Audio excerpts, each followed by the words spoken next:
In front of all the family, the mother-in-law yelled, "Shut up, beggar," and shoved the expectant daughter-in-law.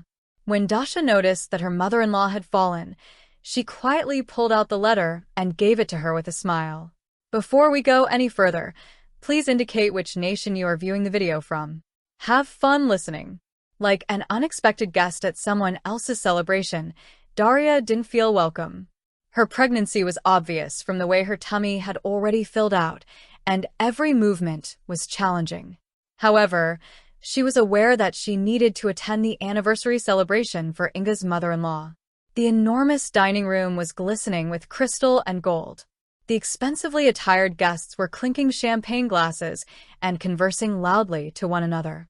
Among these well-dressed individuals, Daria, wearing a modest outfit, felt like a gray mouse. Despite her best efforts, she could not escape scathing looks and murmurs behind her back. She heard a piece of a statement coming from behind the table. Look at her.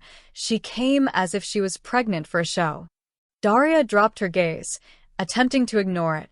She was aware that this family did not love her. She was too simple, too young, and too young for them. Inga was a strong, conceited lady. The rest of the family, like a pack of jackals, mimicked her in an attempt to get their share of the pie since she never concealed her animosity. She recalled meeting her father-in-law, Vladimir Sergeyevich, while working as a nurse and caring for him following a stroke. She was caring and gentle, and he was weak and lonely. They developed a unique bond built on appreciation and concern for one another. What others failed to see in her, Vladimir Sergeyevich saw: warmth and honesty. She was a beacon of brightness in his otherwise gloomy life, he frequently remarked. For Dasha, caring for Vladimir Sergeyevich became the purpose of life. She spent hours talking to him, reading books to him, and taking him for walks at the park. He then talked to her about his life, his errors, and his frustrations, as well as his memories. He witnessed the contemptuous treatment he received from Inga and Maxim, who bided their time until he passed away before seizing his wealth. Perched like a queen at the head of the table, Inga looked downcast at Daria. Anger twisted her face, which was already warped by a grimace of dissatisfaction. "Nishchenko, stop talking." Abruptly, loudly. Speaking to Daria, she said. Her voice had the sound of a whip. Everyone looked at Daria. There was silence in the hall. The blood rushed to Daria's face. She felt humiliated like acid. She lifted her head and met Inga's gaze directly. Her eyes were filled with resolve rather than fear or begging. Maxim, seated behind his mother, dropped his gaze. As usual, he did not defend her. Dasha was more upset by his silence than by Inga's remarks. She always hoped that he would stand by her side and shield her from his family's attacks. However, he deceived her once more. After gathering what little remaining composure she had, Daria carefully removed an envelope from her purse. "This is from Vladimir Sergeyevich," she said calmly, passing the envelope to Inga. Her voice was even and confident despite the emotions raging inside her. Inga accepted the envelope with suspicion, her fingers shaking, and she sensed that something was amiss. "What is this?" With a hateful expression in her eyes, she murmured, "Read it." Daria replied, "And you will find out everything." Inga grasped the envelope with shaking hands like a snake, her face before. Inga's voice trembled and broke as she read aloud, stumbling and faltering. "My will I, Vladimir Sergeyevich, being of sound mind and memory, bequeath all my property to Daria Mikhailovna as a token of gratitude for her care and devotion in the last years of my life." This, which had been distorted with anger, now expressed a mixture of mistrust and panic. She tore off the seal and pulled out a folded sheet of paper. The room fell silent, so thick that it seemed like you could touch it. The relatives who had previously looked at Daria with such disdain now turned their attention to Inga in an attempt to understand what she had heard. Even the normally chattering children fell silent, sensing the tension in the air. Inga examined the letter again as though hoping the words would change or become a joke, but no, it was written in black and white that she could not accept everything that she considered hers by right, everything for which she lived, and what proudly belonged to this new nurse who had tricked her husband into thinking it was a fake. She screamed and threw the letter on the table, saying, "Dasha, you forged the signature. You always only wanted money, you." Inga's words were choking in rage, and she leaped out of her chair, ready to attack Daria, but Maxim stopped her. He took her mother's hand tightly, preventing her from doing anything foolish. "Mom, calm down," he said softly, staring into her eyes. Inga withered. She withdrew her hand away and turned to Maxim. "She's a liar," Maxim broke in. "I knew about this will." The room fell silent once again, even more so than before, and Inga froze as though she had been shocked. Her once angry and hateful eyes were now replaced by one of complete disbelief. "You?" Maxim turned away, unable to look his mother in the eyes, feeling guilty for betraying both her and Daria. He knew that his father had been planning this for a long time and did not dare to contradict him.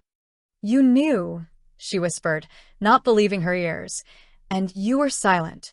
He hoped that everything would somehow work out, change his mind that Daria would reject the inheritance, but now that everything was out, he had no choice but to come clean. "Yes, Mom, I knew," he said, attempting to sound as composed as he could. "Father told me about it a few months ago. You should have stopped him. You should have protected our family, and you just stood there and watched him give everything to this." Inga glanced at Daria once more. Her eyes flashed lightning. "Do you think you won?" she said. "Do you think you'll get what you want? I won't let it happen. I'll fight this and show you. It is your right to challenge the will, but I have all the necessary documents confirming the authenticity of Vladimir Sergevich's will, and I am ready to fight for what belongs to me," said Daria, the liar and fraudster, calmly, looking at Inga without showing any emotion. She knew that Inga would not give up easily, but now that the truth was out, she felt stronger than ever. She had what Vladimir Sergevich wanted to leave her, and she would not let anyone take it away from her. Maxim looked at Daria with admiration and sadness, realizing that she had changed and that he had lost her forever. He saw in her eyes a strength and determination that he had not previously noticed, and he realized that he was responsible for everything going this way. "I'm sorry, Dasha," Maxim said. "I should have always been for you." There was a confidence in Daria's voice that no one had noticed before. She was no longer the timid and dependent woman that everyone was used to seeing. "I'm leaving," Daria said, addressing everyone in attendance. "Thank you for the warm welcome." She turned and headed for the exit, proudly raising her head. No one tried to stop her. Everyone was too shocked and confused to do anything. "It's too late, Maxim. You made your choice, and I made mine." She got up from her chair, feeling exhausted and heavy in her legs. She needed to leave this place, from this atmosphere of hatred and anger. Windows were filled with anguish, and he realized that he had lost not only his inheritance, but also the woman he loved. He knew that he was to blame for this, as he had betrayed both her and his father. He had become weak and cowardly, and now he could only regret his mistakes. After Daria left, relatives surrounded Inga like a swarm of angry bees, with her second cousin Zenaida, who was known for always finding a way to gain an advantage, being the most outraged. "This is amazing, and we have come a nurse is circling us." Maxim stood to the side, leaning against the wall and watching what was happening with a detached look. Guilt was eating away at him from the inside like acid. He knew the truth. He knew about the will, and his silence was a betrayal of Daria. The decision to challenge the will was made unanimously. Inga, encouraged by her relatives, was determined to get hers back and hired the best lawyers in Moscow, who assured her that there was a chance that it was possible. Normally imperious and unfast, Inga appeared to be confused, broken by grief and humiliation. Put pressure on Dasha and accused her of having selfish intentions by manipulating the dying old man. In the meantime, Daria, having regained her dignity and pride, sought the help of a lawyer who had been recommended to her by an old friend of Vladimir Sergeyevich. His name was Igor Petrovich, and he was a respectable middle-aged man with a calm confidence in his voice and a penetrating look. He listened carefully to her story, studied the will and other documents, and reassured her that everything was perfectly written. Igor Petrovich, a wise man, said, "We have every reason to believe that we will win this case." The first court hearing was set for a few weeks from now, and in the courtroom, there was no space for an apple to fall. All of Inga's relatives showed up, along with journalists who were drawn to the scandalous story and were just curious. Inga sat in the front row with her head held high, radiating confidence. Next to her was Maxim, Daisy, and Pale, and Daria, who maintained her composure despite everything inside trembling. Inga's lawyers claimed that Daria was a regular nurse, the wife of his son, and not a blood relative, and that she had no claim to a large fortune. They attempted to portray her as a mercantile special hunter for wealthy elderly people, claiming that Vladimir Sergeyevich was in a serious condition while under the influence of drugs at the time of drafting the will, and was unable to comprehend the consequences of his actions. Igor Petrovich, who exudes professionalism and calmness, stands next to her. He confidently and clearly presented the court with notarized documents attesting to the validity of the will. He then called the nurse who worked with Vladimir Sergeyevich Dory to court. The nurse, an elderly woman named Anna Ivanovna, described how his family misunderstood him and felt lonely. She spoke of his responsiveness and kindness, stating that he valued human warmth and care. The family rarely spent time with him, Anna Ivanovna said, adding that they only spent time with him when they needed something. Was like a daughter to him. She took care of him with love and patience, and he grew very attached to her. Later, Igor Petrovich showed the court medical certificates and diary entries detailing Daria's care for Vladimir Sergeyevich. These documents explained medication, procedures, feeding, and sleepless nights spent at the patient's bed. They demonstrated that Daria did more than just perform her duties. She put her heart into them. The most surprising event was when a notary appeared in court to certify the will. Verified that Vladimir Sergeyevich was of sound mind and memory when he signed the document. He told me that the notary remembered that he wanted to make sure that his will would be followed and that Dasha would receive what she was due. Inga's attorneys attempted to refute the notary's testimony, but their arguments appeared strained and unconvincing. During the intermission between sessions, Maxim approached Daria. He appeared worn out and depressed. He said in a quiet voice, "I want to apologize for everything. I know that I betrayed you. I shouldn't have kept silent." "Support you." Daria looked at him sadly and said, "It's too late, Maxim." She replied, "Now live with it." Maxim was crying, but he was unable to find the right words to say. After the break, the court decided in Daria's favor, recognizing the will as legitimate and giving her all of Vladimir Sergeyevich's property. Inga was incensed and screamed, accusing Daria of all mortal sins and threatening to appeal, but the court's decision was final and could not be overturned. Daria felt relieved as she left the courtroom. After the trial, Igor Petrovich informed Daria that Inga and Maxim did not have the right to a mandatory share in the inheritance. Vladimir Sergeyevich handled this beforehand by drafting all the documents in a way that protected Dasha as much as possible. "He loved you very much," Igor Petrovich said, "and wanted you to be happy." Daria thanked Igor Petrovich for his assistance and support. Finally, she won, but the victory came at too high a cost. Obliged to him, he was not only her lawyer, but also her friend. On that day, Daria made the decision to leave Maxim because she could no longer live with a man who had deceived her. She knew that he was weak and reliant on his mother, but that did not excuse his behavior. When Maxim got home in the evening, Daria was waiting for him with his belongings packed and said, "I'm leaving." He tried to defend himself, but Daria stopped him with a hand gesture, saying, "It's over. I don't want to see you anymore."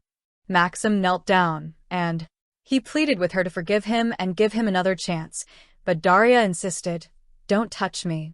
Dasha said in a low voice, "You made your choice, Maxim. You chose them, but I love you, Dash."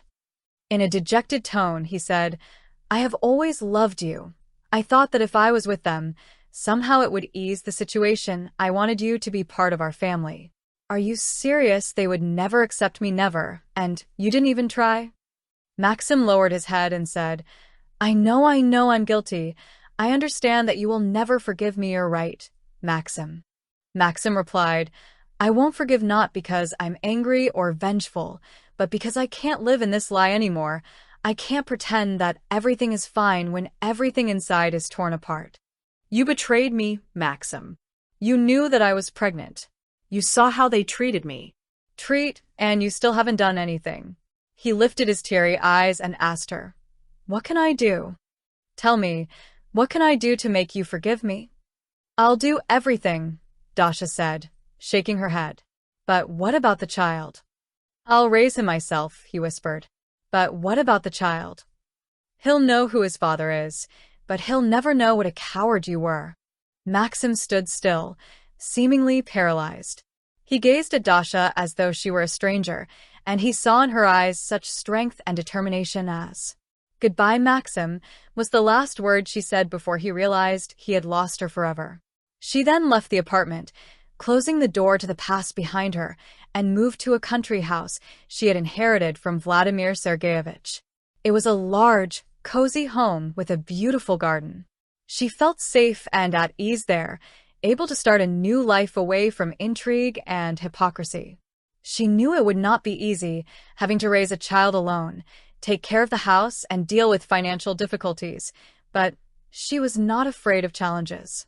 Believed in her own strength, so she stopped calling and writing, disappeared from her life as if she had never been there, and let go of all the anger and resentment she had been building up for years. She filed for divorce, and the process was quick and painless. Maxim did not object. He just signed all the paperwork and vanished from her life, leaving Dasha feeling as though a huge stone had fallen from her shoulders. Dasha moved into not just a house, but into the very family nest that she had once thought was an impregnable fortress. She gazed at the tall pine trees that surrounded the area, the well-kept lawn, and the facade of the house, which was designed in a strict yet elegant style. All of this belonged to her, but not in the sense that Inga and her circle were used to understanding property. Rather, it was an opportunity to start everything from scratch. The house was spacious and quiet, and after a noisy city apartment, there was a special sense of peace here. Dasha touched the rooms as she went through them. She was assisted by the few servants left after Vladimir Sergeyevich, cook Anna Petrovna, and gardener Nikolai. She spent the first few days organizing things, setting up the rooms, and making the place cozy. She breathed in the scent of wood and herbs from the garden and felt like both a hostess and a guest, as if she was permitted to touch something sacred. They treated Dasha with warmth and respect, as if she were the owner's daughter who had returned home. The pregnancy went smoothly, and Dasha strolled in the garden reading. She tried to think positively, read books, listened to classical music, and visualized the face of her future child, his tiny arms and legs. Fear and uncertainty gradually subsided, replaced by hope and anticipation. One evening, while enjoying a cup of herbal tea on the terrace, Dasha considered how to handle her new circumstances. Money, home, and freedom are all obviously important, but something was lacking. She wanted to do something practical, something that would make sense. She recalled Vladimir Sergeyevich's statement that wealth is not only a privilege, but also a responsibility. He always supported charitable causes and helped those in need. Dasha chose to carry on his work, and after some time she gave birth to a son, whom she named Vladimir in memory of her late father-in-law. Little Volodya grew up healthy and strong, surrounded by love and care, and Dasha frequently thought about Vladimir Sergeyevich. She considered how happy he would be to see her happy, to see how she helps others, and she felt his love and support close by. One day, Maxim came to her house. He stood at the gate and waited for her to come out. When she did, she saw his sunken face and his dull gaze. She felt sorry for him. "Dasha, forgive me," Maxim said. "I know that I did wrong. I was weak. I was afraid of losing you. You have already lost me." Dasha replied, "And not because of the will, but because I could not forgive him for betraying her. Support me through tough times." "I know," Maxim said. "I understand. I just wanted to say that I'm very sorry. I'm sorry too. But nothing can be returned." Maxim nodded, turned around, and left Dasha looking after him.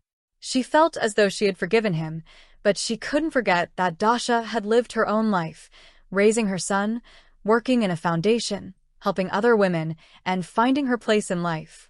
One day, while walking in the garden with her son, Dasha stopped at an old apple tree and recalled how she had sat here with Vladimir.